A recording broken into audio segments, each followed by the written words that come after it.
The African Union, a Pan-African organization whose charter states its mission is to serve and unite the countries of Africa towards peace and prosperity. Who is the African Union really serving? Do the ruling elites have their own agenda? That's today's discussion on The Global African. I'm your host, Bill Fletcher. Thanks for joining us.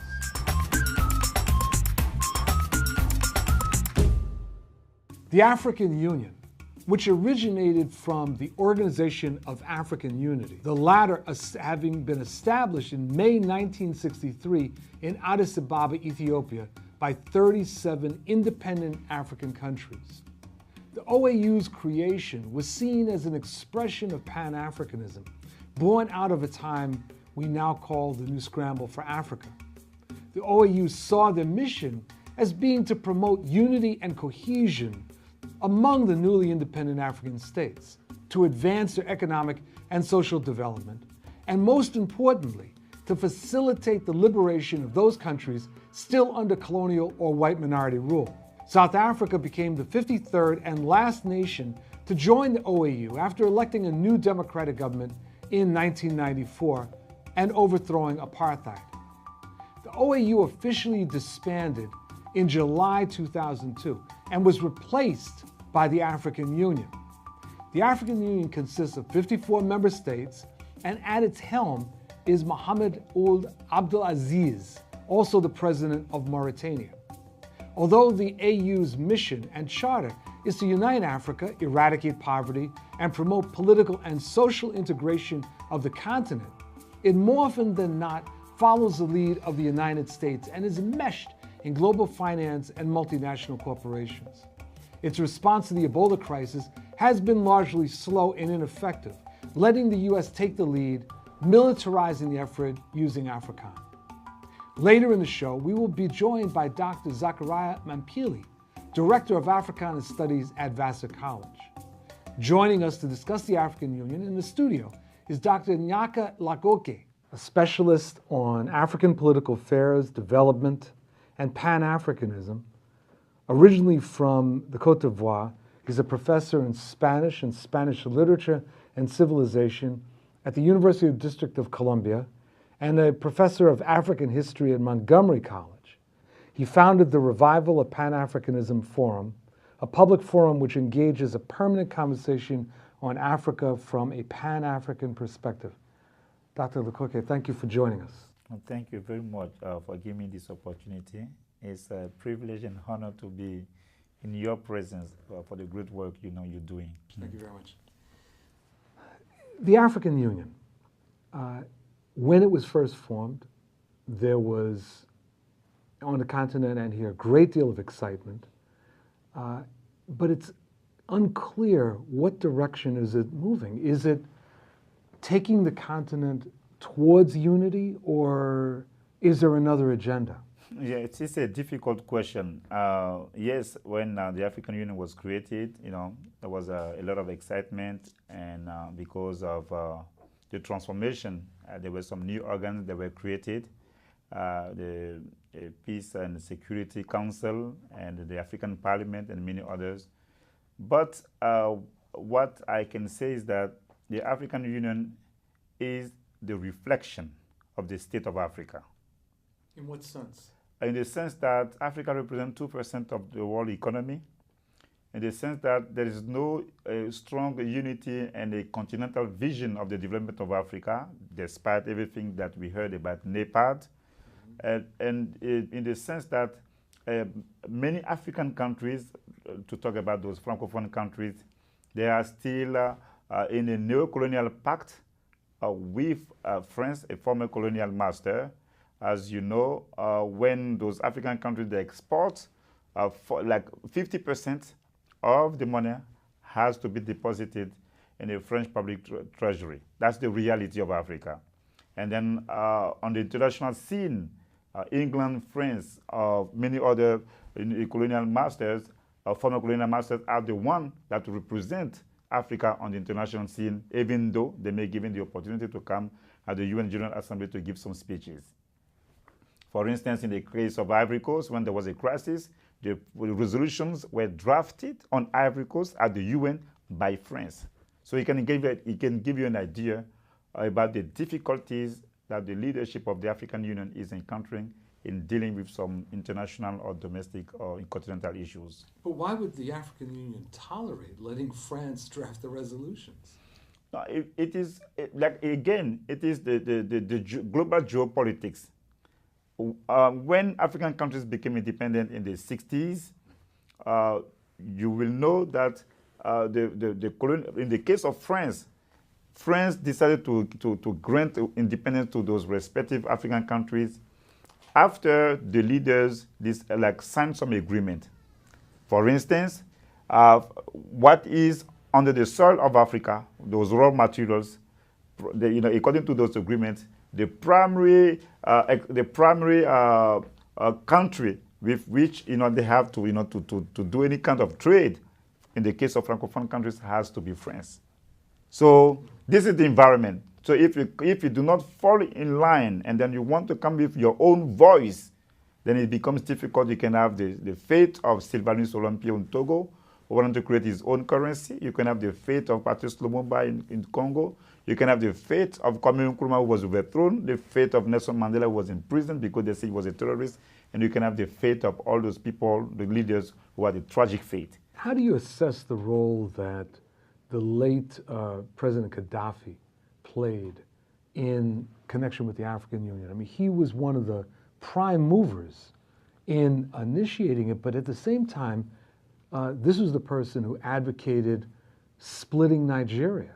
Thank you very much. That's a beautiful question. And as I've told you when I was coming here, I was reading the book written by Campbell, and he mentioned that, and we heard that. And Gaddafi, for me, Gaddafi was a controversial figure. Mm-hmm. I will not talk about Gaddafi the way I will talk about Thomas Sankara, the way I will talk about Kwame Nkrumah, because Gaddafi brought some wars to many African countries, and in Ivory Coast, in Sierra Leone, in Liberia, in Chad. So Gaddafi was involved in the destabilization of many states in the continent of Africa.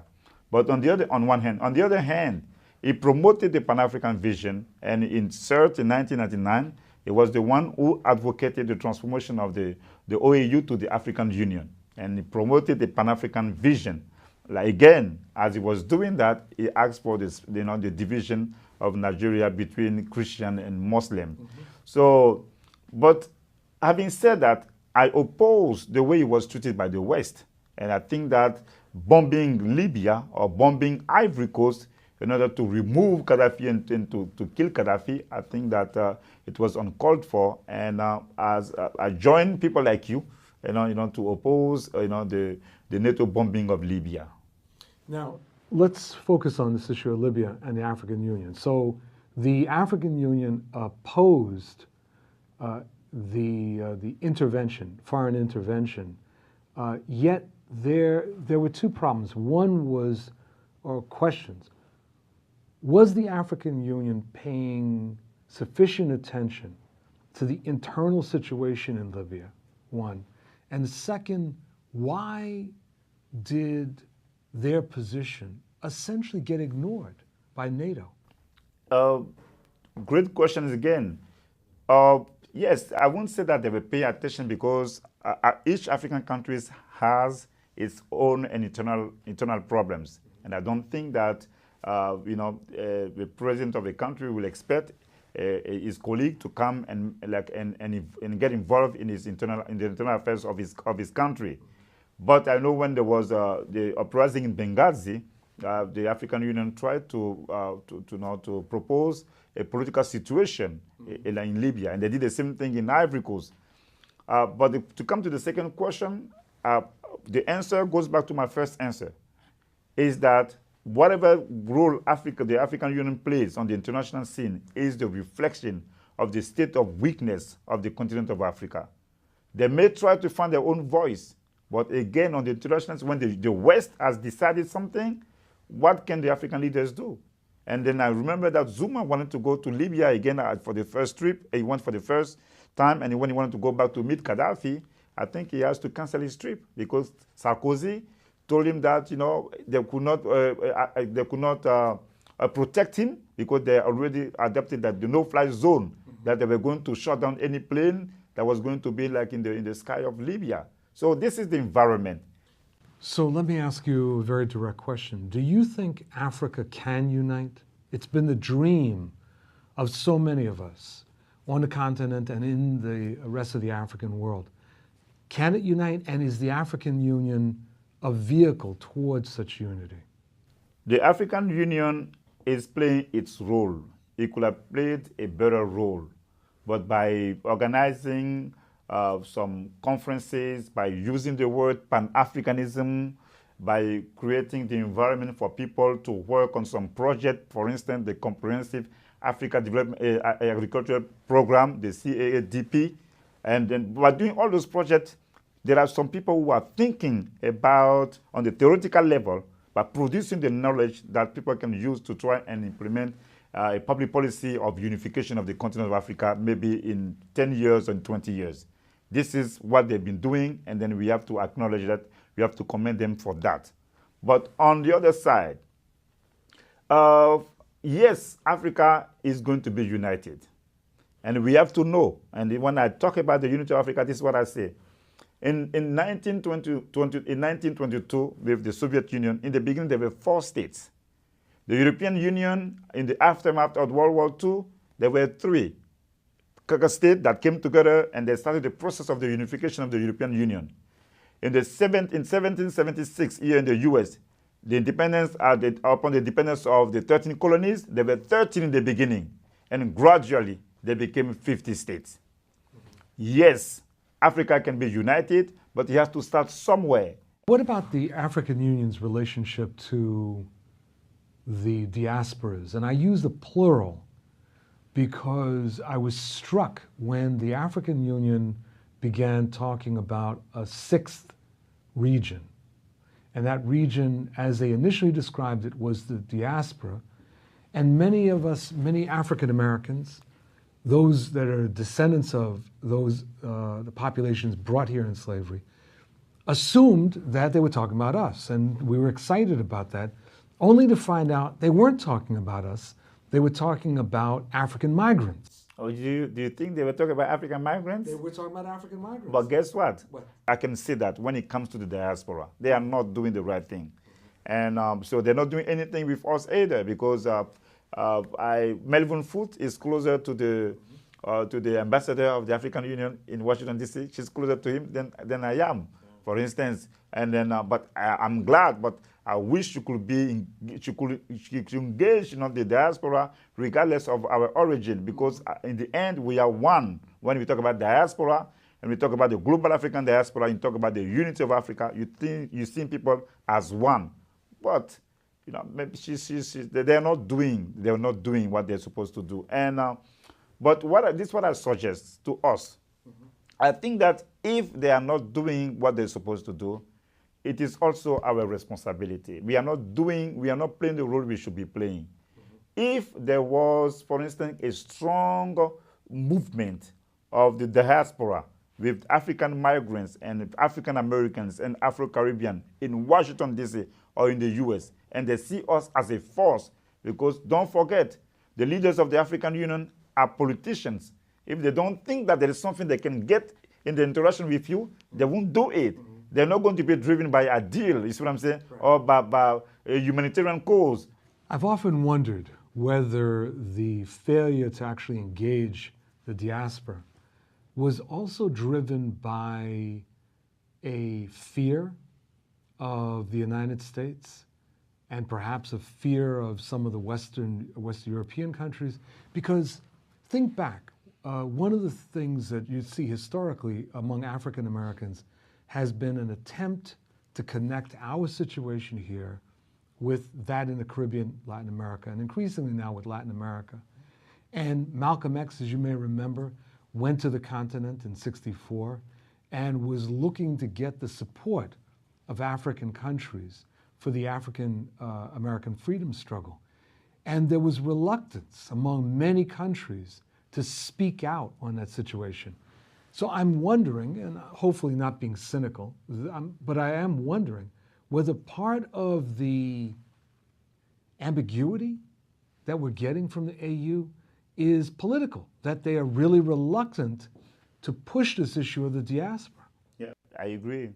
It is part of the problem. And you talk about Malcolm, that was in the 60s. Right. But I was at a rally and Minister Luis Farrakhan was talking about his interaction with Mugabe. It was August 13, 2012. And how Mugabe, when he distanced himself from Minister Luis Farrakhan because there were some European leaders who were trying to engage him like in a new partnership. So this is what they do. So and this is one. And second, maybe they're also the products of neocolonialism, of slavery. How our minds were set such a way that people think that in their interaction they have to deal first with whites before dealing with blacks. And this is what we see with the leaders and with the regular people or common citizens in Africa. Dr. Legoke, thank you very much for joining us for this discussion on the Global African. Okay, thank you very much. And thank you for joining us for this segment of the Global African. I'm Bill Fletcher, your host. We'll be back in a moment.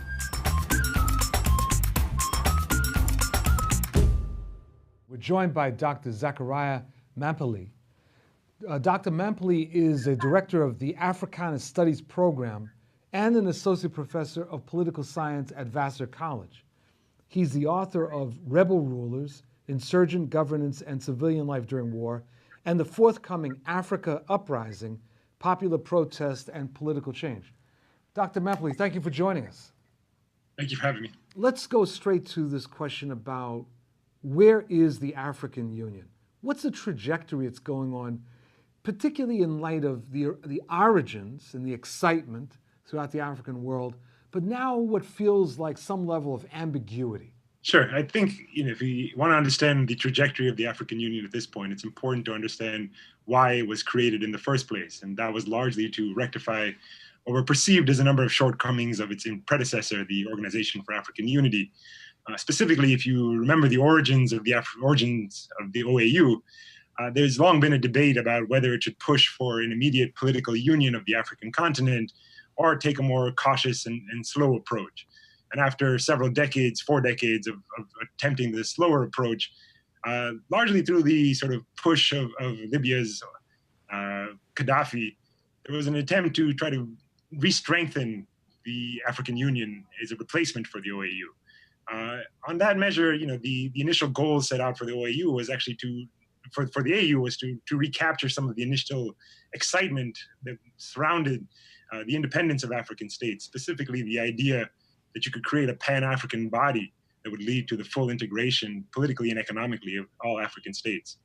At this point, about 12 years after the founding of the AU, it's certainly an open question if much progress has been made in that regard. How do you think that the border issue needs to be handled by the African Union? I'm specifically referencing the ongoing controversy within first the OAU and then the AU about the borders that were essentially delineated by the former colonial powers. Yeah, I think that's the key issue that has always sort of plagued attempts at creating some sort of Pan-African body.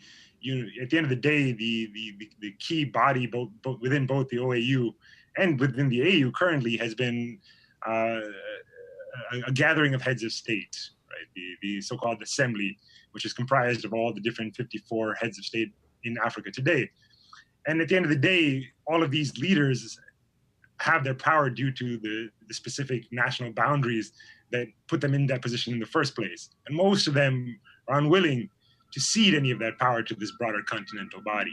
In some ways, the OAU has made progress over the AU has made progress over the OAU, in the sense that it has moved away from the previous doctrine that dictated relations within the OAU, specifically the doctrine of non-interference.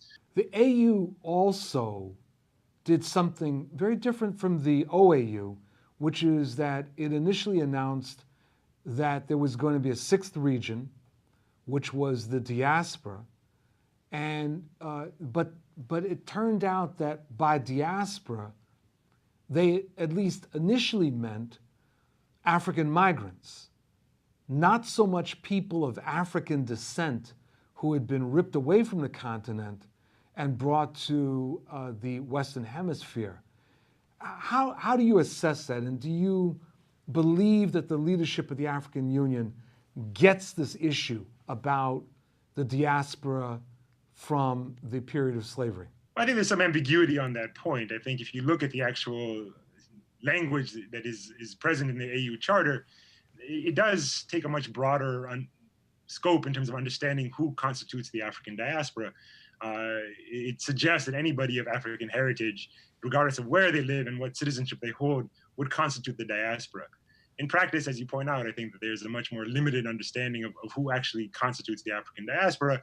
And again, in practice, there has been very little substantive engagement with the diaspora in terms of the actual political and economic questions that the AU is concerned with. So in that sense, do you think that the AU is a vehicle for a Pan-African dream? I think amongst certain leaders, certain individuals who are involved with it, it has become the sort of most clear institutional representation of a particular Pan-African dream.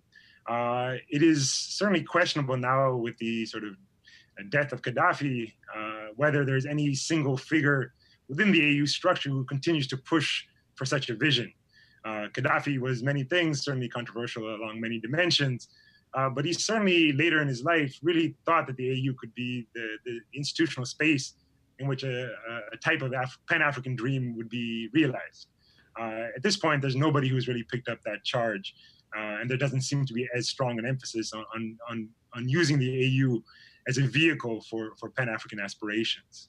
But that's also the same Gaddafi who called for the division of Nigeria between Christians and Muslims and got involved in the heinous wars in Sierra Leone and Liberia. Absolutely. There's very little that we can defend Gaddafi on in terms of many of his actual policies. But at the same point, it is hard to deny his sort of central role in creating the African Union in the first place. And that, for whatever else we want to criticize about him, certainly deserves some credit. How would you respond to this question of whether Africa actually can unite? And if you were to sit down with key figures in AU, what would be your recommendations? Well, that's a very broad question, and I think it's a fair one. In some ways, the challenge of political integration is often underestimated. Mm-hmm. Right? If you look at the situation prevailing in the European Union today, which of course is the primary model upon which the AU itself was based, the EU is facing a number of crises that analysts like myself would question whether it is a durable institution that can exist over the long term, or whether it is ridden by too many internal contradictions so that it inevitably will fall apart. I think the AU hasn't nearly gotten to that place, but it's unlikely that it will be able to avoid some of the same questions that the EU is facing at this moment in its development. One final question. In the last 10, 15 years, there's been a disturbing tendency that's emerged on the continent where there are those that argue that Arabs are not to be or should not be included in discussions about the future of Africa, and that Arabs are an alien population to the continent. What do you think about that sort of discourse, and what do you think that means about the future of Africa? I'm very appreciative of an older sort of Pan-African tradition in which several Arab states, I'm thinking about Algeria under Boumediene and Ben Bella, Egypt under Nasser, of course, were central figures in the broader Pan-African and I would say third world progressive struggles.